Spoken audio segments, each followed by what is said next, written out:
आपका अपने चैनल पे पुनः स्वागत और अभिनंदन है। राजनीति विज्ञान का ये चैप्टर होगा जो अपनी पहली पाठ्य पुस्तक है समकालीन विश्व राजनीति, उसका चैप्टर होने वाला सत्ता के वैकल्पिक केंद्र, अल्टरनेटिव सेंटर ऑफ पावर। इस चैप्टर में हम निम्न जो बिंदु हैं उन पे बात करने वाले हैं। तो सबसे पहले हम आपको पिछले चैप्टर से जोड़ने का प्रयास करेंगे, क्योंकि एनसीईआरटी सिलेबस की ये खूबसूरती है कि पहला जो चैप्टर है वो दूसरे से, दूसरा चैप्टर वो तीसरे से कोरिलेट है। तो एक को समझे बिना हम दूसरे को नहीं समझ सकते। तो पहला अपना चैप्टर था वो था द्विध्रुवीयता का अंत। द्विध्रुवीयता का अंत से सत्ता के वैकल्पिक केंद्र का क्या संबंध है। दूसरे में हम देखेंगे कि सत्ता के वैकल्पिक केंद्र का अर्थ क्या होता है, ये कॉन्सेप्ट क्लियर करेंगे। फिर जो क्षेत्रीय संगठन हैं वो क्यों बनाए जाते हैं, उनके पीछे उद्देश्य क्या होता है, आसियान क्या है, यूरोपीय संगठन क्या है। तो प्यारे विद्यार्थियों, आसियान के लिए वीडियो सेपरेट डाला हुआ है, यूरोपीय संगठन को भी समझाकर आपके लिए वीडियो सेपरेट डाला हुआ है। ये अपना तीसरा पार्ट होगा जिसमें हम समझेंगे कि चीन एक आर्थिक ताकत के रूप में कैसे उभरता है, भारत और चीन के बीच तनाव के कौन से मुद्दे हैं, जापान एक आर्थिक ताकत के रूप में कैसे उभरता है। ये तीन बिंदु महत्वपूर्ण होंगे अपने, और पिछले जो कॉन्सेप्ट है द्विध्रुवीयता का अंत उससे को रिलेट करते हुए इसको समझने का हम प्रयास करेंगे। एक भी कॉन्सेप्ट आपका बचेगा नहीं, सभी कॉन्सेप्ट आपके क्लियर होंगे। तो पिछले अध्याय में हमने देखा था कि 1991 में सोवियत संघ के विघटन के बाद अमेरिका एकमात्र महाशक्ति बच गया था और पूरे विश्व में अमेरिका का ही वर्चस्व स्थापित हो गया था। तो इस अध्याय में हम जानेंगे कि सत्ता के वैकल्पिक केंद्र हैं वो क्या होते हैं और वो कैसे बनते हैं, उसको कैसे समझें हम। तो सत्ता के वैकल्पिक केंद्र का मतलब है वो है सत्ता के एक अल्टरनेटिव जो पावर है उसका सेंटर स्थापित हो जाना। तो शीत युद्ध के बाद यूरोपीय संघ बना, आसियान बना, चीन ने अमेरिकी वर्चस्व को चुनौती दी, जापान ने अपनी आर्थिक ताकत को बढ़ाकर जो अमेरिका है उसका और उसका वर्चस्व है उसको चुनौती देने के लिए एक वैकल्पिक केंद्र के रूप में उभर कर अपनी शक्ति है उसके बल पर, आर्थिक ताकत के बल पर विश्व में एक महत्वपूर्ण भूमिका जापान है वो निभा रहा है।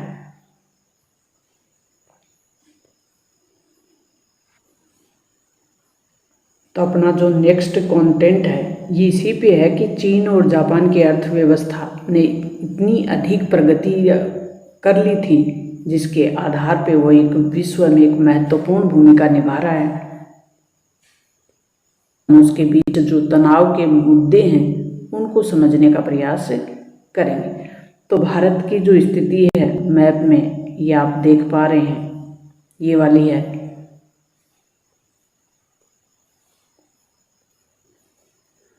तो भारत की स्थिति को आप मैप में देख पा रहे हैं, ये भारत है और भारत का जो ये पड़ोसी देश है ये चीन है,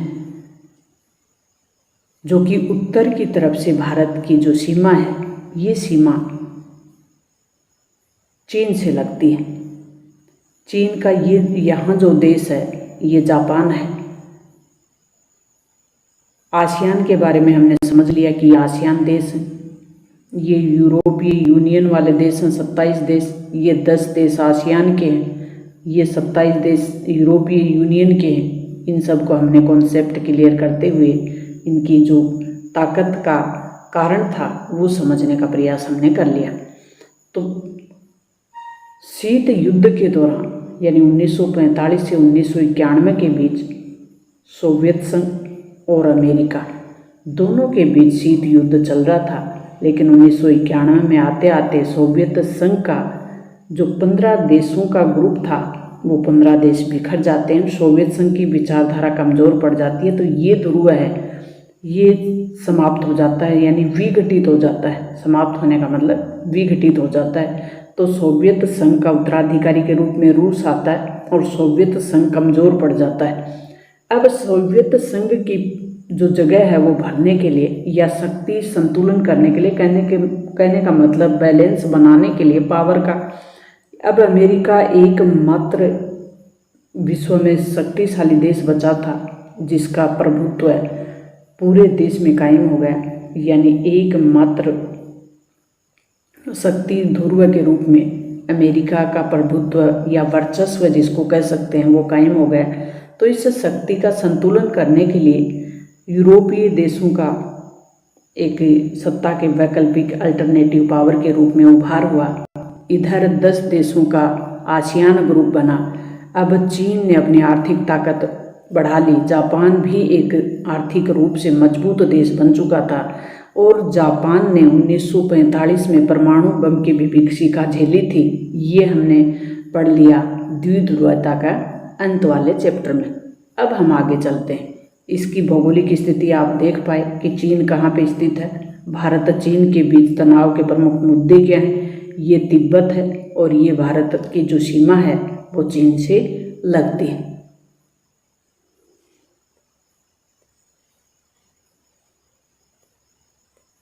अर्थव्यवस्था का उत्थान कैसे होता है? तो आज की जो चीनी अर्थव्यवस्था है वो नियंत्रित अर्थव्यवस्था से किस तरह अलग थी। नियंत्रित अर्थव्यवस्था का अर्थ अगर आपने समझ लिया कि क्या होता है तो आपको समझ में आ जाएगा। नियंत्रित अर्थव्यवस्था का मतलब होता है उत्पादन और वितरण के जो साधन होते हैं वो राज्य के नियंत्रण में हो।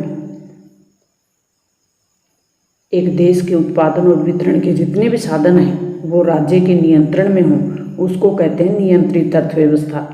अब ये जो अर्थव्यवस्था है ये आज जो अर्थव्यवस्था उससे कैसे भिन्न थी ये देखने का प्रयास करेंगे। माओ के नेतृत्व में चीन का विकास कैसे होता है? तो साम्यवादी चीन की स्थापना 1949 में माओ ने की थी और चीन में साम्यवादी अर्थव्यवस्था की चुनौतियाँ और चीन की आर्थिक सफलता। कहने का मतलब उस समय जो अर्थव्यवस्था राज्य नियंत्रित अर्थव्यवस्था अपनाई गई थी, साम्यवादी मतलब एक पार्टी का शासन। चीन की जो सरकार थी वो एक पार्टी सिस्टम वाली सरकार थी। अर्थव्यवस्था राज्य नियंत्रित थी, यानी राज्य के नियंत्रण में ही उत्पादन और वितरण के सभी साधन थे। इसकी जो अर्थव्यवस्था थी वो उदारवादी पूंजीवादी नहीं थी। चीन की नियंत्रित अर्थव्यवस्था बनाम खुले द्वार की जो नीति है वो अपनाई गई, यानी नियंत्रित अर्थव्यवस्था से खुले द्वार की नीति यानी उदारवादी पूंजीवादी इसको बोल सकते हैं। खुले द्वार की मतलब इसने अपने अर्थव्यवस्था के द्वार थे वो दूसरे देशों के लिए आयात निर्यात के लिए खोल दिए थे। राज्य नियंत्रित अर्थव्यवस्था बनाम निजीकरण की बाजार मूलक अर्थव्यवस्था। राज्य के नियंत्रण में होने वाली जो समाजवादी अर्थव्यवस्था थी उसका निजीकरण किया गया। निजीकरण किसकी विशेषता है? उदारवाद की। बाजार मूलक अर्थव्यवस्था भी उदारवाद की पूंजीवाद की विशेषता है।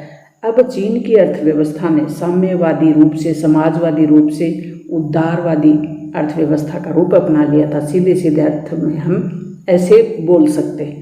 रोजगार तथा सामाजिक कल्याण संबंधी अंतर भी अब आ चुका था। विदेशी निवेश भी आ चुका था, क्योंकि पहले जो अर्थव्यवस्था थी उसके द्वार बंद थे, अब उसको ओपन कर दिया, यानी उदार कर दिया, खोल दिया उसको। चीन ने समाजवादी अर्थव्यवस्था खड़ा करने के लिए एक विशाल औद्योगिक अर्थव्यवस्था का लक्ष्य रखा। इस उद्देश्य को प्राप्त करने के लिए अपने सभी संसाधनों को उद्योगों में लगा दिया था। चीन अपने नागरिकों को रोजगार, स्वास्थ्य सुविधा और सामाजिक कल्याण की योजनाओं में विकसित देशों की तुलना में बहुत आगे निकल गया, लेकिन चीन की जो बढ़ती जनसंख्या है वो विकास के लिए समस्या बनी रही। कृषि परंपरागत तरीकों से होती थी, जिस कारण उद्योगों की जो ज़रूरतें थी वो पूरी नहीं हो पा रही थी। तो चीन में अब सुधार करने शुरू किए जाते हैं 1972 से। चीन में जो सुधार शुरू होते हैं वो 1972 से होते हैं। चीन ने अपनी राजनीतिक और आर्थिक सुधारों के लिए अमेरिका से संबंध बढ़ाने शुरू किए। कब किए? 1972 में। 1973 में एक और परिवर्तन किया गया चीन में कि चीन के प्रधानमंत्री चाउ एन लाई ने कृषि, उद्योग और सेवा और विज्ञान प्रौद्योगिकी की जो क्षेत्र था उसमें औद्योगिकरण का प्रस्ताव रखा, औद्योगिकरण शुरू किया। 1978 में चीन के तत्कालीन प्रधानमंत्री देंग सियोंगपेंग ने आर्थिक सुधारों में खुले द्वार की नीति अपनाई, यानी पूंजीवादी सिस्टम अपनाने की ओर चीन आगे बढ़ा। पूंजीवादी उदारवादी कब? 1978 में। 1982 में खेती का निजीकरण किया गया, यानी खेती में उदारवाद को शुरू किया गया। 1998 में चीन ने उद्योगों में उदारवाद को अपनाया, पूंजीवाद को अपनाया। तो उदारवादी पूंजीवादी जो व्यवस्था है, जो कि यूरोपीय कंट्रियों की थी, उदारवादी पूंजीवाद के आधार पे ही शीत युद्ध चल रहा था सोवियत संघ और अमेरिका के बीच। अब चीन भी सोवियत विचारधारा का था, लेकिन चीन ने अपनी कृषि में निजीकरण अपनाया, 1978 में उद्योगों में निजीकरण को अपनाया और विशेष आर्थिक क्षेत्र जिसको सेज बोलते हैं, स्पेशल इकोनॉमिक जोन भी स्थापित किए। चीन ने अपनी अर्थव्यवस्था के अधिक सुधार के लिए 2001 में चीन विश्व व्यापार संगठन WTO का भी सदस्य बन जाता है। अब चीन में एक आर्थिक ताकत बनने की ओर प्रयास हुए और इसके आधार पर चीन आर्थिक ताकत बना भी, लेकिन इसके कुछ नकारात्मक पहलू भी थे, उनको भी देखना जरूरी है। नई अर्थव्यवस्था अपनाने से चीन में कौन सी समस्याएं उभरी? तो चीन में समाज के जो सभी सदस्य थे उन तक आर्थिक विकास का लाभ नहीं पहुंचा, सभी वर्गों को इसका फायदा नहीं पहुंचा। चीन भी पूंजीवादी तरीकों को अपनाया, जिससे बेरोजगारी की समस्या भी बढ़ी यहाँ। और चीन में महिलाओं के जो रोजगार और काम करने की जो हालत थी वो अब दयनीय हो गई थी। गांव और शहर और तट और मुख्य भूमि पर रहने वाले लोग थे, उनके बीच में भी अंतर बढ़ा। विकास की गतिविधियों में पर्यावरण को बहुत नुकसान पहुंचा। पूंजीवादी उदारवादी व्यवस्था अपनाने से जो पर्यावरण था उसको बड़ा नुकसान पहुंचा। चीन में भ्रष्टाचार भी बढ़ा, ये इसके नकारात्मक पहलू रहे। अब भारत और चीन के बीच विवाद के मुद्दे कौन से? तो चीन की स्वतंत्रता के बाद से कुछ समय के लिए दोनों देशों के बीच संबंध मैत्रीपूर्ण भी रहे और हिंदी चीनी भाई भाई के नारे का नारा दिया गया। ये नारा बहुत लोकप्रिय रहा नेहरू जी के काल में, लेकिन ये कुछ समय बाद ही कड़वाहट के रिश्तों में बदल गया था। क्यों? क्योंकि दोनों देशों के बीच तनाव उत्पन्न हो गया था। किसको लेकर? तिब्बत के प्रश्न को लेकर।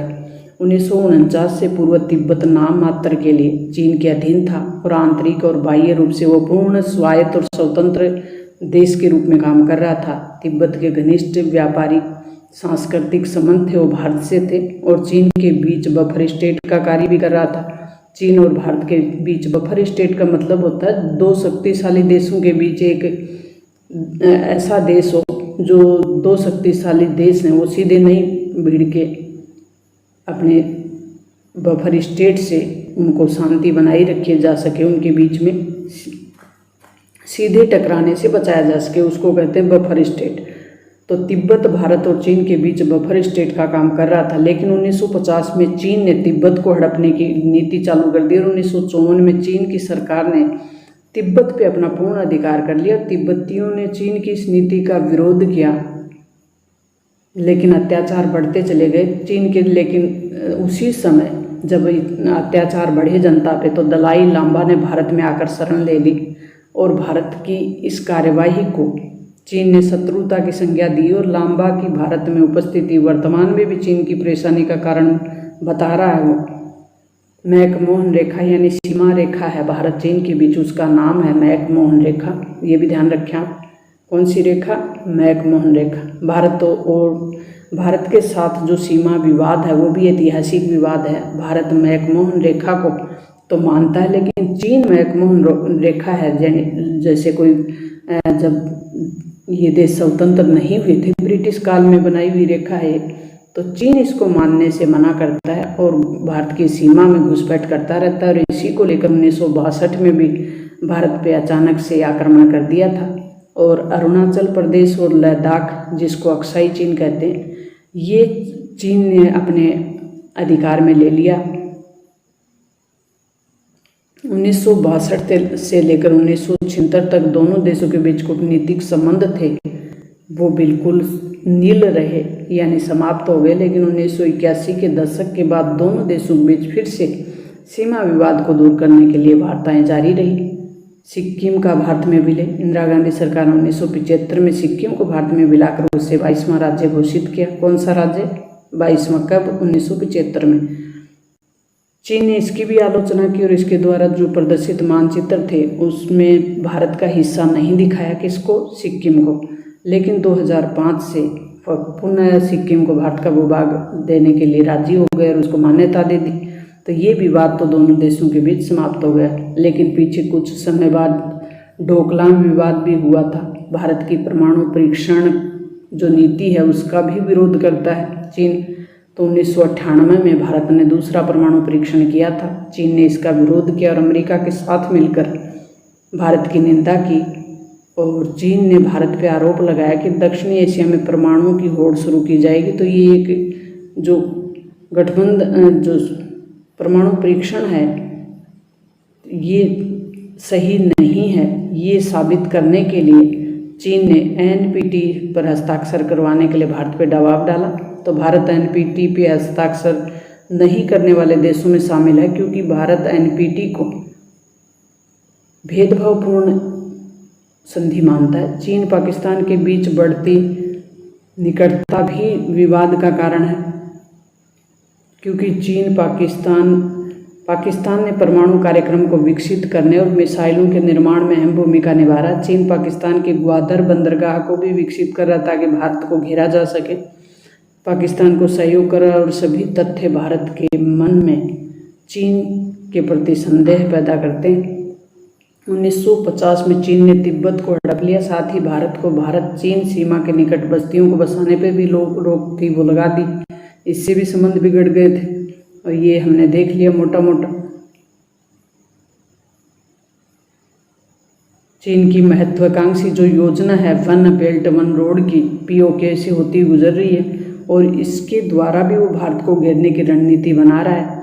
1970 के दशक में चीनी नेतृत्व बदलने से वैचारिक मुद्दों की तरफ पुनः व्यवहारिक मुद्दे प्रमुख हुए और बातचीत का दौर शुरू हुआ। 1988 में सीमा विवाद को हल करने के लिए भारत के प्रधानमंत्री ने भी चीन की यात्रा की थी। दोनों देशों के सांस्कृतिक आदान प्रदान, विज्ञान तकनीक के परस्पर सहयोग और व्यापार के लिए भी सीमा पर 4 पोस्ट खोलने के लिए समझौते हुए। 1999 में द्विपक्षीय व्यापार के भी समझौते हुए। वैश्विक धरातल पर भारत और चीन ने विश्व व्यापार संगठन जैसे अन्य अंतर्राष्ट्रीय जो संगठन हैं के संबंध में भी एक जैसी नीतियां अपनाई हैं। तो अन्य मुद्दे भी हैं भारत चीन के बीच जो तनाव पैदा करते हैं। वो कौन से हैं? चीन नेपाल को भारत से अलग कर वहाँ सैनिक अड्डे बनाने का प्रयास कर रहा है। दूसरा, वह समय समय पर भारतीय सीमा में घुसपैठ करता रहता है। वन बेल्ट वन रोड का भी भारत विरोध करता है जो कि पीओके से होकर गुजरेगी। चीन के साथ भारत के संबंधों को बेहतर कैसे बनाया जा सकता है, सुझाव दीजिए। तो आप क्या सुझाव देंगे? 12th के स्टूडेंट होने के लिए बोर्ड आपसे अपेक्षा करता है कि आप भारत और चीन के बीच संबंधों को बेहतर कैसे बना सकते हैं। तो सांस्कृतिक संबंधों को सुधार कर, नेताओं का आवागमन बढ़ाकर ताकि बातचीत का दौर है वो जारी रहे, व्यापारिक संबंध बढ़ाकर, पर्यावरणीय सुरक्षा पर समान दृष्टिकोण अपनाकर भी हम भारत चीन के संबंधों को अच्छा कर सकते हैं। बातचीत द्वारा विवादों का समाधान किया जा सकता है। वैकल्पिक शक्ति के रूप में जापान की प्रभावकारी भूमिका। तो वैकल्पिक शक्ति के रूप में जापान अत्यंत प्रभावकारी भूमिका निभा रहा है, जिसका इन तथ्यों के माध्यम से हम बता सकते हैं। सोनी, पैनासोनिक, कुनैन, Suzuki, Honda, Toyota. Sony, Panasonic, कुनैन, सुजुकी, होंडा, टोयोटा, जो जितने भी मौजूद ब्रांड हैं ये सब जापान के हैं, जो उसके उच्च प्रौद्योगिकी के उत्पाद हैं और उनके लिए जापान है वो विश्व में जाना जाता है।